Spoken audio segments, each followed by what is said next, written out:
Guys, meron ulit akong i-share sa inyong Uy, putang ina mo. So, ito yung kwento, no? Babala muna. Bawal to sa mga matatakutin at sa mga may asthma, sa may hika, sa may sakit sa puso, gano'n kasi ito ay medyo sobrang nakaka-creepy.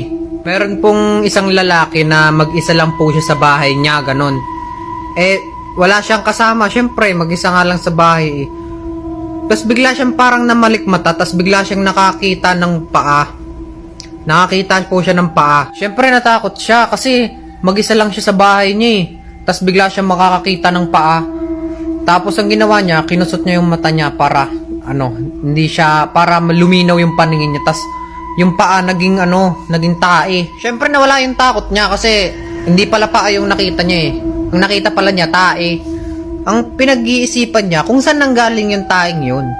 Tapos bigla niyang nalaman yung taeng yun ay nanggaling sa isa pang tae. May mas malaki pa palang tae. Doon na siya kinabahan kasi syempre mag-isa lang siya sa bahay niya, tas yung bahay nila napapaligiran ng tae. Syempre pumunta na lang siya sa kusina niya para linisin niya yung tae. Kasi puro tae, syempre sino di maglilinis nun. Tas bigla siyang natakot kasi dun sa malayo pa lang parang natanaw niya, parang may nakikita siyang gorilya. Ganun. So, syempre, napa-atras siya kasi may gorilya. Syempre, natakot siya kasi sabi niya, putang inang gorilya to, nagsasalita. Pas natakot din siya kasi na-realize niya, putang ina, saan galing yung gorilya? So, ang ginawa ng lalaki, kinausap niya yung gorilya. Sabi, hoy gorilya, anong kailangan mo? Bakit ka nandito sa bahay na to? Sabi ng gorilya, kailangan ko ng utak. Tapos sabi nung lalaki, tangina ako nga, walang utak. Nagalit yung gorilya kasi binabara siya. Sabi nung gorilya, haha, putang ina ka. So ang ginawa ni lalaki, tumakbo siya, lumabas siya ng bahay.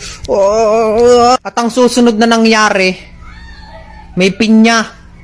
Nung nakita niya yung pinya, binigay niya dun sa gorilya. Tapos nung nabigay na niya sa gorilya, bati na sila. The end. Ang kwentong ito ay pinamagathang Papi. Putang ina. Wala ka na ma-content, boy!